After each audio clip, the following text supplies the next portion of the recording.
마인드예요, 마인드. 이 마인드만 제대로 세팅이 되면은 나중에 나머지가 다 돼요. 상품은 공부하면 돼요. 건설처럼도 많이 만나다 보면은 깨닫겠죠. 그렇죠? 근데 마인드 자체가 잘못된 상태에서 막 돌아다니면은 산을 막 올라가도 내가 올라가야 될 산이 아니라 엉뚱한 산에 먼저 막 올라가요. 빨리 올라가는 건 좋아. 근데 내가 올라가지 말아야 될 옆에 산을 막 빨리 올라가는 거예요. 어차피 또 내려와야 돼요. 그렇죠? 처음부터 마인드를 제대로 갖고 가는 게 되게 중요하거든요. 그래서 요거는 이제 세일즈 마인드 세팅인데, 요거는 이제 브라이언 트레이시가 이 동기부여에 대해서 책도 많이 쓰신 분, 이분이 말했던 건데, 모든 단점은 장점이다 라는 마인드예요. 어떤 마인드냐면은 자녀를 양육해서 시간이 없다. 그렇죠? 애기 키워보셨잖아요. 그렇죠? 자녀 양육할 때 사실 시간이 없잖아요. 그렇죠? 힘들고. 그게 단점이라고 생각할 수 있지만 장점이 될 수 있어요. 저희도 지금 애 키우는 그 팀장님 계시는데 혼자 키우게 되면 또 시간이 없잖아요. 근데 실제로 그분이 실행력이 엄청 빨라요.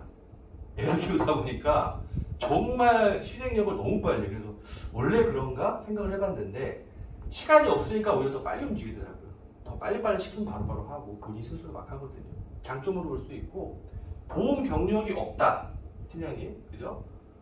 단점이라고 생각하지만 장점이에요. 굉장한 장점이에요. 왜 장점이냐? 보험 경력이 많으신 분들은 오히려 이런 강의도 안 들으려고 하고 찾아가지도 않아요. 그리고 어떤 신입만 그런 걸 듣는다고 생각을 해요. 자기는 뭐 그럴 필요 없다, 그런 거 안 들어. 그런데 실제로 제가 뭔가를 이렇게 뭐 부족한 부분을 알려드리려고 해도 흡수력이 좀 떨어져요. 흡수력. 자기만의 어떤 생각이나 개념이 너무 강력해요. 그래서 어디 가서 누가 얘기를 해도 아유 저거 별로야, 뭐 저 해봐야 소용없어, 이렇게 생각하면서 안 배우다가 결국에는 점점 추락을 하는 거거든요. 근데 오히려 영업하신 지 얼마 안 되신 분들이 흡수력이 굉장히 빨라요. 제가 이제 뭐 프레젠테이션 이런 것도 많이 알려드리는데 그거를 이식시키는 것도 경력이 없으신 분들이 더 빨리 이식이 돼요. 경력이 많으신 분들은 흡수력이 이게 생각보다 높지가 않더라고요. 너무 좀 고집이 좀 있다고 해야 되나? 그래서 경력이 없다는 것도 장점이 될 수 있어요. 그리고 이런 거 있죠. 보험 판매하는데 우리가 다른 회사보다 판매 수수료가 이번 수수료가 적다. 이거 가지고도 또 걱정을 많이 따지시는 분들이 있어요. 근데 실제로 다음 달에 받는 수수료가 딴 데보다 적어도 장점이에요. 왜? 나눠주잖아요, 그죠? 그러면은 12차월, 13차월 유지분에 대해서 더 그때 나눠주거든요. 그러면은 그때 오히려 영업하기가 더 쉬운 거예요. 이번에 많이 주는 것도 좋지만 실제로 환수당하면 환수도 굉장히 크죠. 근데 그게 유지만 잘 된다고 하면은 그게 오히려 나중에 내가 일을 조금밖에 안 했는데 막 1,000만 원 벌고 막 이래요. 제가 그랬었거든요. 그래서 수수료가 적다는 것도 장점. 원수사에 다닌다는 것도 장점이 될 수 있어요. 여기는 다 이제 GA 다니시지만은 원수사에 다니시는 분들도 거기서 뭔가 배우고 오는 게 되게 중요하죠. 그렇죠? 처음부터 GA로 오면 사실 배우시면 어려워요. 벤처화재 다니셨었잖아요. 그렇죠? 거기서 배우시게 되게 많잖아요. 그렇죠? 네. 처음부터 만약에 GA로 왔으면 못 배운 것들이 많아요. 마인드라든지 출근 문화라든지 장점이고, 지인이 없는 분도 있죠. 나는 지인이 없어서 영업을 좀 힘들어, 이러신 분도 있는데 지인이 없다는 것도 장점이에요. 지인이 없기 때문에 DB 영업을 배울 수 있는 거거든요. 내가 지인이 많다고 하면은 내가 굳이 모르는 사람을 찾아다닐 필요 있어? 내가 아는 사람한테 하면 되지? 라고 하면서 발굴을 안 해요. 고객 발굴을. 그리고 절실하게 안 해요.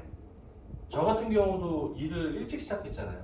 거의 대학 졸업하고 한 2년 정도 뭐 대학교 교직원 잠깐 하다가 지인이 없거든요. 그래서 저도 사실 DB 영업을 시작을 한 거예요. 그런데 지인이 없어서 오히려 DB 영업을 잘하게 해서 여기까지 온 거예요. 여기까지. 저도 지인이 많았다면 안 했겠죠, 당연히. 장점이 되고, 환수가 생겼다고 하는 것도 장점이에요. 우리가 판매하다가 해지되면 환수가 되잖아요. 왜 장점이냐면은 이렇게 되니까 환수가 되는구나. 이렇게 되니까 오히려 계약을 안 하니만 못하구나 하면서 더 제대로 해야 된다, 더 똑바로 해야 된다는 어떤 피드백을 얻게 되는 거예요. 근데 환수가 처음에 없으신 분들은 그걸 잘 몰라요. 내가 이걸 판매를 해서 이게 제대로 되는 건지를 생각하고 해야 되는데 일단 팔고 보자라는 식이 좀 있거든요. 근데 환수를 당해보면 그때 알죠. 아, 이거 이렇게 하면 안 되는구나. 그쵸? 장점. 마지막 장점 되게 중요한데, 세일즈는 기본급이 없다. 그쵸? 세일즈에 기본급이 있나요? 없죠. 영업 안 하면 못 벌죠. 장점이에요, 장점. 이거는 일반 분들이 생각했을 때는 굉장한 단점으로 생각을 해요. 영업은 기본급이 없다. 그쵸? 공무원을 해라 그래서. 따박따박 180만원, 200만원 작게라도 얼마나 좋니? 평생 나오고 연금 나오고. 그런데 실제로 지금 공무원들 인기 어떻죠? 지금? 그쵸? 많이 떨어졌죠. 그쵸? 7급 공무원인데 200만원 못 받는 달이 있어요. 알바를 해도 200을 벌 수 있죠. 7급이 안 올라서. 중요한 건 이거예요. 세일즈는 기본급이 없지만 실제로 위쪽으로도 리미티드가 없어요. 1000만원도 벌 수 있고 2000만원 벌 수 있고 월 1억도 벌 수 있어요. 관리자 되신 분들 중에서는 월 1억도 버시는 분이 있거든요. 그러면 그 사람한테는 기본급이 중요한 게 아니야. 내가 얼마나 노력을 했을 때 그 노력한 만큼 내가 더 큰 대가를 얻을 수 있느냐. 예전에 여기서 강의하셨던 박세니 원장님도 절대 자기는 직장 일은 절대 안 한다. 기본급이 있는 일을 하지 않는다. 왜? 그분은 연봉이 30억인데. 그죠? 학생들 데려다 놓고 심리 수업하고 가르치는 연봉이 30억인데. 기본급이 있는 직업이었으면 연봉이 30억 될 수 있었을까요? 안 되죠. 저는 절대로 그래서 직장인 할 생각이 없어요. 절대로. 어디서 뭘 기본급을 막 깔아준다. 심지어 피플라이프에서는 보험 클리닉 직원을 뽑을 때 기본급을 깔아준다고 했었어요. 한 250 정도, 200에서 250 깔아준다고 했는데 영업 잘하시는 분들은 아무도 안 갔어요. 왜? 자기가 더 큰 돈을 버는데 뭐를 거기 갇혀가지고 그 일을 해요. 그죠? 그래서 기본급이 없다는 것도 굉장한 장점이에요. 제가 7가지 정도 말씀드렸는데 지금 생각하고 계시는 뭔가 나의 뭐 단점이라든지 아니면 내 환경의 단점이라든지 여러 가지 그 단점이다 좋지 않다고 생각하는 것들이 있을 거예요. 그게 다 장점이 될 수가 있어요. 그게 다. 저는 지금 다 그렇게 생각을 하고 있거든요. 여러 가지 있을 때. 제가 7가지 말씀드렸지만은 마음속으로 한번 생각을 해보세요. 내가 지금 힘든 것들. 아, 내가 뭔가 이런 것만 됐으면 참 좋았을 텐데. 내가 뭐 경력만 참 많았으면 좋았을 텐데. 아니면 내가 뭐 지인만 많았으면 좋았을 텐데. 내가 지금 그런 게 없어서 아쉽다. 실제로 다 장점이 된다. 이걸 한번 되새겨보시면 굉장히 중요한 인사이트가 될 수 있고요.